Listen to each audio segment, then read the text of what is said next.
favela in Brazil, or a dusty field in Senegal, or on grass courts at Wimbledon. Sport builds healthy bodies, sharpens minds, and nurtures the spirit of rising heroes in communities, small and large, across the world. Infusing athletes with leadership skills, both on and off the field. Sport instills lifelong core values and is a catalyst for social and political action in societies across the globe. It is the foundation for a stronger society. It provides opportunity to individuals while unifying the many. Sport gives meaning to young people's lives while offering economic stability to communities. Sport cultivates a brighter tomorrow. It offers hope and provides a place where dreams can come true.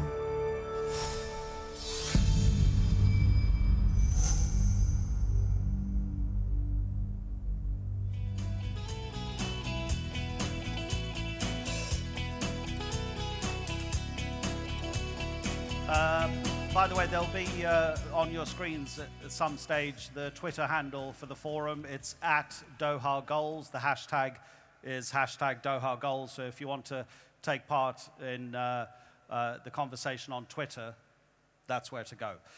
So now there's a debate about the meaning of sport. It's such a broad subject. Everybody has their own idea. A lot of the time there'll be some common ground. Let me just briefly tell you what the meaning of sport is to me. I think it's about identity, and actually cultural identity to be more specific. And I can break that cultural identity down into 3 separate but related areas. First of all, national identity. There's a story about an English footballer, an Italian footballer, and a Dutch footballer. And the coach says to the English footballer, stand there on the pitch, 5 yards in from the touchline. The Englishman's reaction is, yes, sir. The coach tells the Italian player, stand there, 5 yards in from the touchline. The Italian says, yes, sir, but shouldn't I stand 6.5 yards in from the touchline? And the coach then tells the Dutchman, stand there, 5 yards in from the touchline. And the Dutchman looks at the coach and says, why? The point is the Dutch footballers are possibly the most free-thinking footballers in the world. It's arguable, but it's also a possibility that total football could only ever have been invented in the Netherlands, because the main religion in Holland is Calvinism, a branch of Christianity that teaches you to listen to the priest, but not to accept the priest's own interpretation of the Bible, but to read the Bible for yourself and then have your own interpretation. So that would be national identity. What about community identity? Where you live, who you live with, and how you relate to the players that play for your team. I'm giving you only football examples, my favorite sport.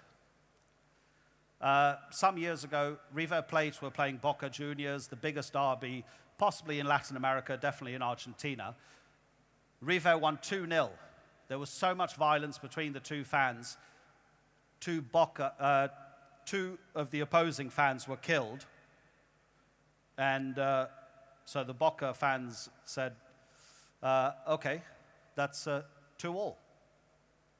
2 deaths equivalent to 2 goals. And then finally, ethnic identity.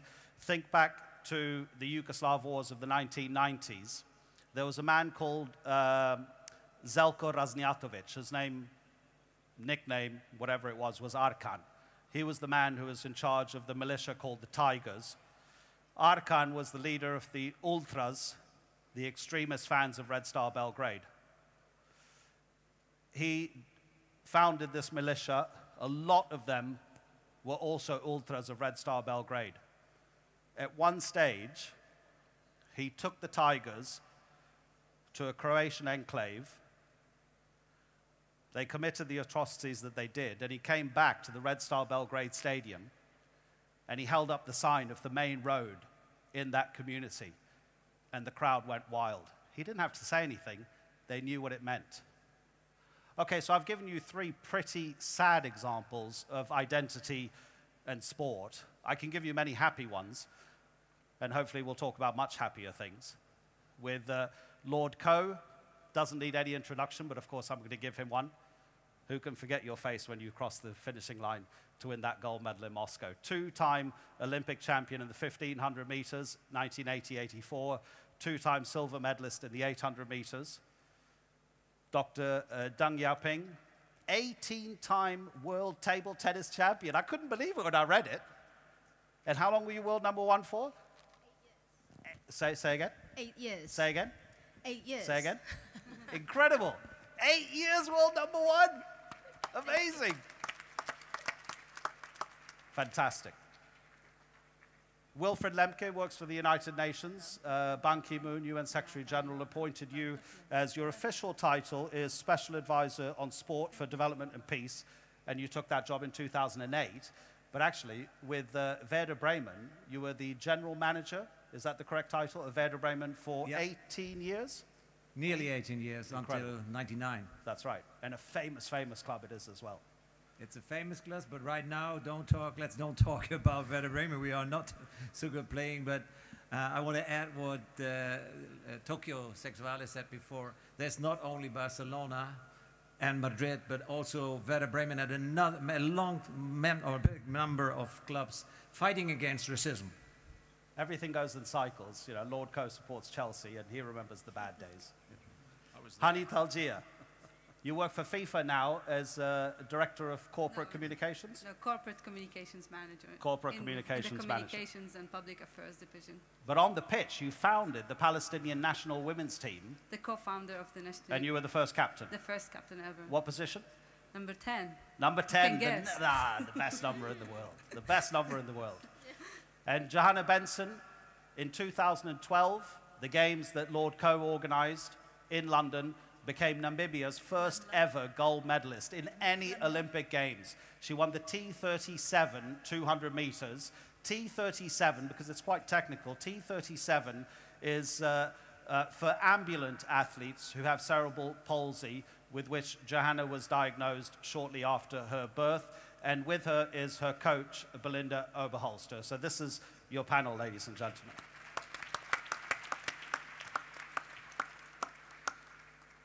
Seb, when you think about sport, what's the first image that comes to your mind? Cohesion, actually.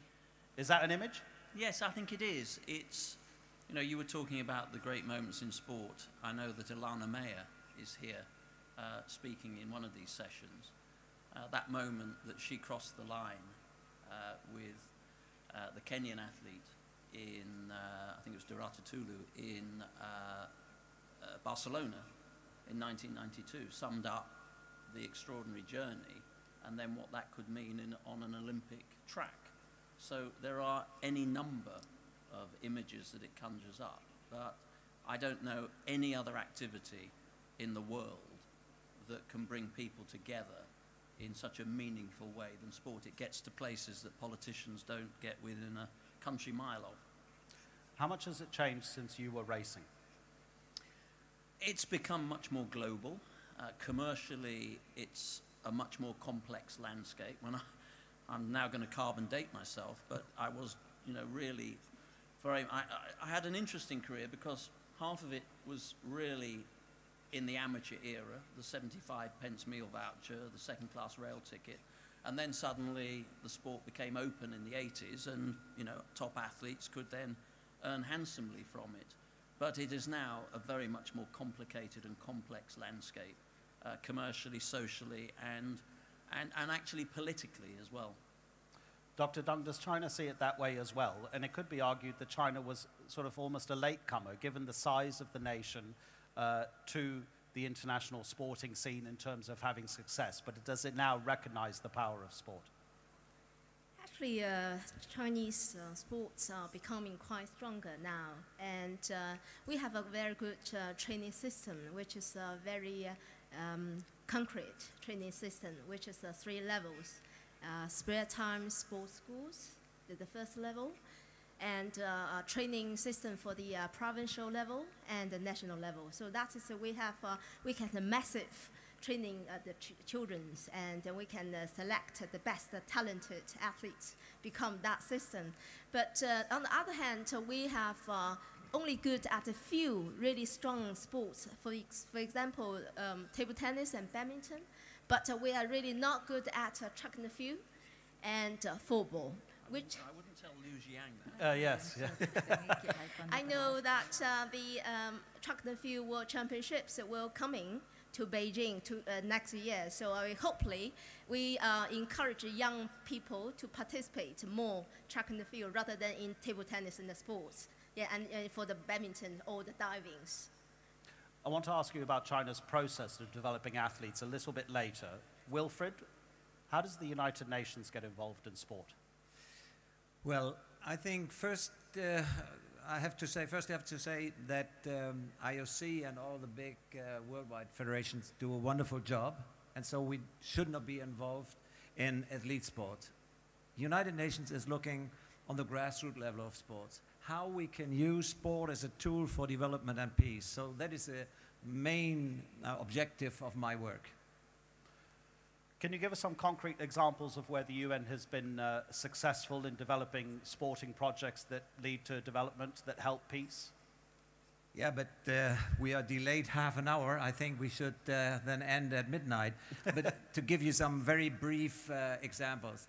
In Vietnam, I visited a project that was founded by 9 ladies, mothers, who are infected with HIV/AIDS.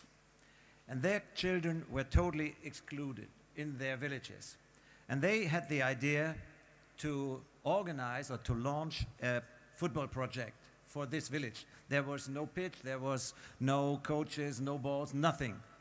They started this with the support of different partners, and they were absolutely successful. Their children were integrated, included in society.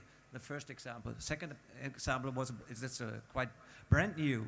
I got an email 2 or 3 weeks ago asking me to support the people who are engaged in the health problems, Ebola problems in Liberia. And they ask for help because the people of the Football Association in Liberia don't want that UN take their stadium, a very new, good stadium, for a mobile hospital. And here, it was very, very positive. We got the answer. I immediately sent this request to FIFA, and FIFA in 24 hours reacted and say, we will take care that if something was destroyed or if there's any problem after they leave their mobile hospital, they will pay $300,000 US to repair it. And as well, they supported us with $150,000 for the 3 involved countries. A very, very good example of partnership between politics, the United Nations, and the FIFA, for example. But I can continue until midnight, but that's it. No, I think it's a very interesting point because Ebola and any other international crisis always impacts on sport. Just about a week ago, a Sierra Leonese player spoke to the BBC, and he said, when we play opposing teams now, they don't want to shake our hands. They don't want to exchange shirts with us.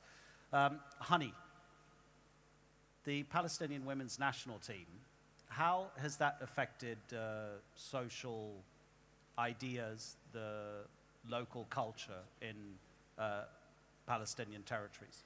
Well, first, I put my voice to your voice when you said that sport is all about identity. And for us as Palestinians, sport is an identity. I mean, I take the example of the Palestinian female players growing up in a patriarchal society and playing a male activity. It's also was a present for us. And also being under occupation and oppression all our lives is also a present for us.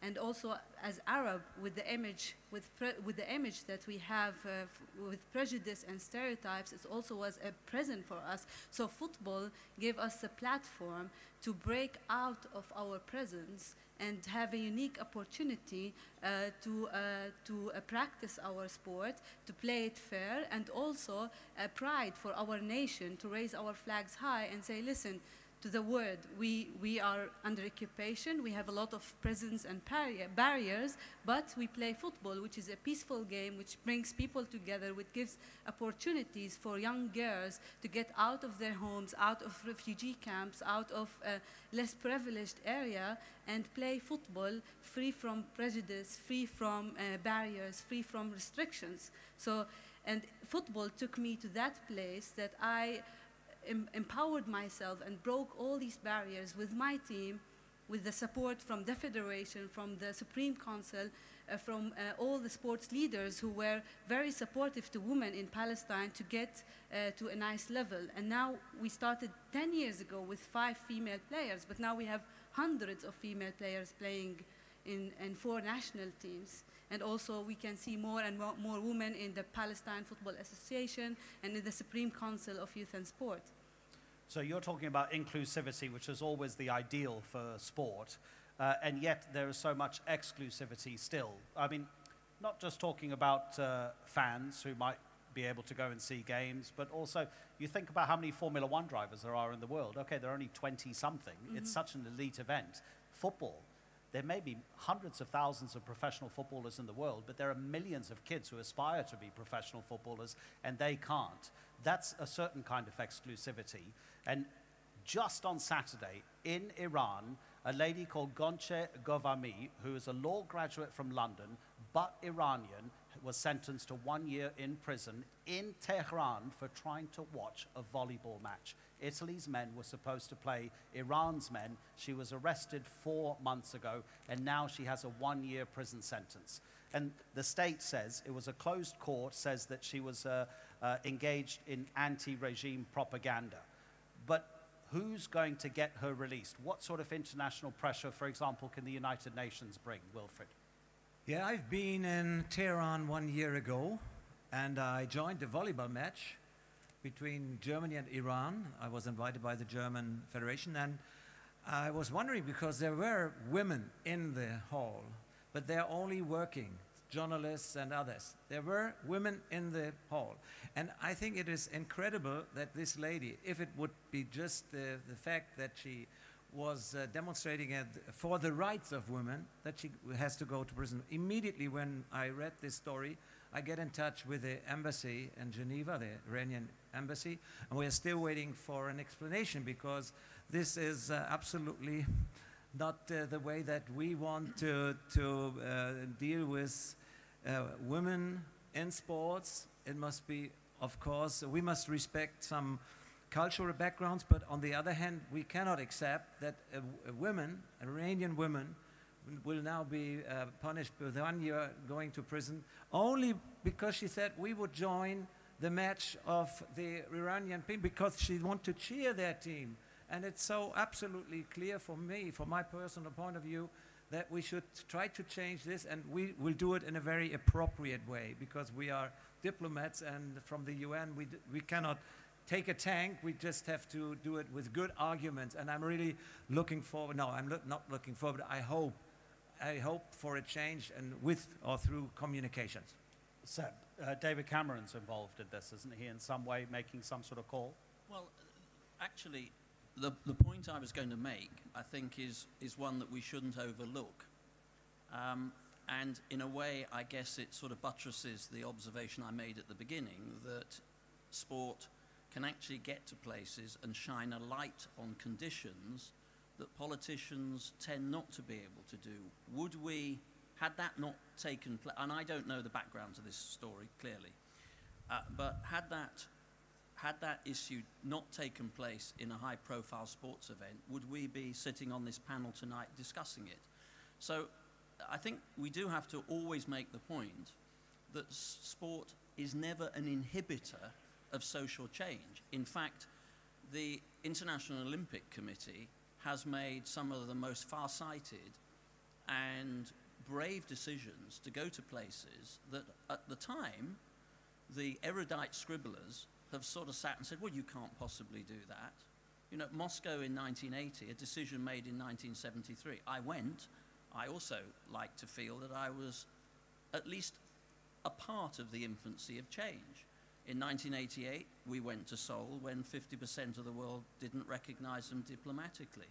Samaranch was talking about taking the Beijing Games in 2000, that ultimately went to Beijing in 2008, as early as 2000, and a bid in 1993. So I think we really have to recognize that sport, yes, you know, it has its mutations, we have our challenges, but I can't think of another single activity that has the ability to shine a light on the human condition in the way that sport does. And it's actually often the light that shines that brings the politicians to the table. So we've got to be quite careful here not to forget. And the other point I would have made very quickly in support of Wilfried's observations about the United Nations, as you know, when a city hosts the Games, a few months beforehand, you go to the United Nations, you table the motion that basically enshrines the Olympic truce.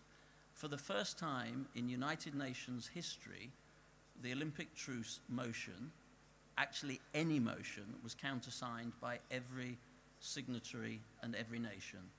And, you know, sport does actually get to these places, and it's often overlooked. We often sort of carry the burden, well, should we be there and should we be doing that? Actually, we should always do that. We should always keep pushing the boundaries.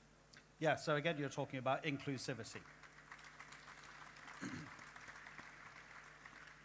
Johanna, BENSON, you are a great example of inclusivity because the Paralympic movement is undoubtedly at the forefront of any sporting movement in bringing people into competition, bringing them together, whereas previously they may have been ignored. And Johanna, I believe you have a message for the Doha Goals Forum.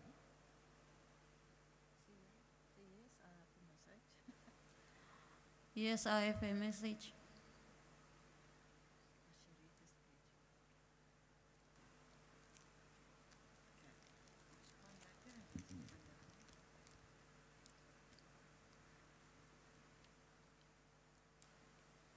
Good evening, all guests of honor as noted. I believe if you enhance sport, you create positive atmosphere, better relationship, and good morals. What do you need to make a difference in sport? All we need to know: commitment, technique, training, endeavor, talent, and especially to lead by the example. I am crazy about running. My success and achievement are a bonus. My success definitely motivates people, but is that enough? My coach convinced me to speak public speaking. I know how to run, but to talk in front of people, it's a huge challenge. My first speech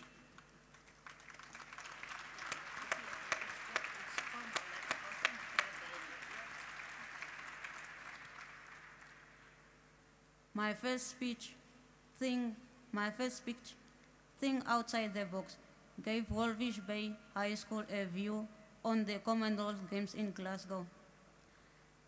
They heard that I experienced the same fear as them. After a stand ovation and positive response, I realized that people rich and poor need to hear the voice of sport and possibility to be successful. I want to motivate all sports stars to make time to visit, train, and talk to people. Encourage them to give their all in sport, even if they are not sports stars. You don't need all the money in the world.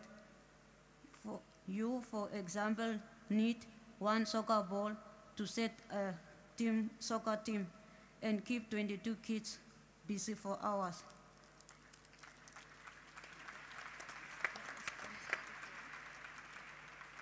The more people try to be sports stars, the less there will be ruined society. I thank you. Well done. Thank Johanna, how different is your life today compared to one day before you won the gold medal? How different? It was very different. Before I compete or I went for the games, I didn't really expect that I will able to go and win a gold medal, because my aim was to just go and do my best and enjoy the race. And I'm sure that even if you weren't a Paralympic athlete, you would still just enjoy sport because you love it so much. Yes, I enjoy every moment that I'm having, so I love doing it, and every moment I'm just enjoying the competitions that have been there. Well, I saw you win that gold medal, and I must say it's fantastic that you're here with us today. Dr. Deng, I've heard many, many stories we all have about how sport can help social development, can take young people out of troubled situations and give them a better life. And I said I was going to ask you this question. It's about how China develops its champions. There are many people outside of China that believe it's a heartless process, that it's essentially manufactured in a kind of factory type of way. First of all, would you think that is a fair assessment? And anyway, even if it was a fair assessment, is there anything wrong with that as far as China is concerned? That's a really tough question. Thank you. What do you think that the manufacturing produced the athletes from China? Taking maybe a 6-year-old, taking them to a table tennis academy, teaching them all the techniques. Yeah, I could go on for ages. You know the way in table tennis you get an opponent who's your sparring partner to emulate the style that you will encounter when you go to the competition. You know, that kind of stuff. Yeah, I can tell you that I started earlier than 6. I started when I was 5, and because my father was my coach, and even that I started with the hat only on the table. And when I was about 10 years old, I won most of the champions around the provincial competitions. But for my experience, that the older coaches, which is rejected me because they think I won't be good in the future. No any the hope, no any training reasons for me because I'm too short. So what to believe that, and I have to show I have the capability be one of the best athletes in the world in table tennis. So I have to keep my dream, because when I was young, I had a dream to become world champion and Olympic champion as well. But I have to show that I have the twice as hard as others for the training. And finally, for the national team coaches, discuss about me for these 3 times. Even I won most of the champions in my same age in whole China. But what is they said? They had 3 times the meeting, and all 2 times the meetings, the 5 coaches in national team, only 4, the only one accepted I can get into the national team. And what is the last meeting they had? The head coach said, because you think Deng Yaping is too short, which is this is a disadvantage for her. And I have a different way to see, because of she is too short. She can see the ball always higher. So can talk all the time without any defense. So is everybody play table tennis? No reaction. Yes, oh, yes. You. So what do you understand? Because sometimes we have to see different way. I think one thing always have 2 sides. Depends on what side you look at it. So that is for normal people. They think higher you can cover better for the table. But for me, for the table tennis, the more important is the speed and the tucking. So I have that and also have the talent to show. I'm so quick and so strong for the tucking. So this is a little my story until I won the first champion at age of 16 years old, and started my dominating for the world table tennis for 8 years. So won 18 world titles. But I want to say that you have to be confident, be trust yourself, and training harder, obviously.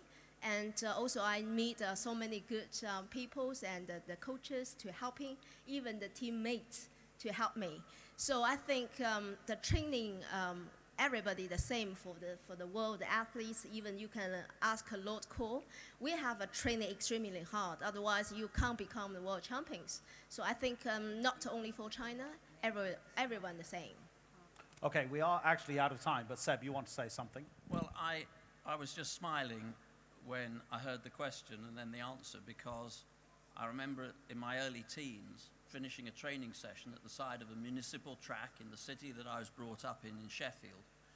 And my father was my coach, and 5 coaches came out of the clubhouse and started to remonstrate with him and said, this training is too hard, it's heartless, it's, you know, and being a good engineer that always sort of lived by the rule, why use one word when none will do? He actually on that occasion used 2 words, and they flew back into the clubhouse, and thank goodness he did, because there is no, you know, there is no way around that. You know, if you are going to be world class, if you are going to do what my fellow athletes up here have done, there are no shortcuts. It's a long, hard road, and some of those physical literacies that you need to have in place for an athlete to be able to explore their own potential needs to be put in place in some sports very much earlier than in others. So it's very easy to sort of look at a system and say, well, you know, they're all 6 years old. Well, the reality of it is that a child in gymnastics start losing flexibility from the age of 3.5. So there are things that you are going to need to do at that age in order to set them on the path to international gymnastics. The broader point I would make is I've never yet ever met anybody at the highest level of sport that hasn't been passionately engaged and enjoyed every minute of what they've done. That's not to say the results always come your way, but you know, you can't keep people involved in sport unless they really want to do it. Okay, we've gone over time, and there was so much more to talk about, and I'm sorry I couldn't get all of you to say everything you wanted to say, but as Wilfried said, we'd be here past midnight. Thank you very much indeed, everyone. Thank you. Well done. Thanks, Seb. Sport is discipline. Collaboration. Unity. Energy. Harmony. Connecting. Sports is happiness. Hope. Mentality. Perseverance. Opportunity. Character. Sport to me is meant to be inspirational. Sport is transcendent. Happiness. Success. Commitment. Change. Breaking your limits. Perseverance. Sport is dynamic. Diversity. Passion. Community. Sports is life. Resilience. Freedom. Freedom. Sports means life for me. It's exhilaration. I would say sport means power. Uncertainty of outcome. It's a school of life. Passion. Sport means social. Development. Independence. Sport is life. The rest is just mere detail.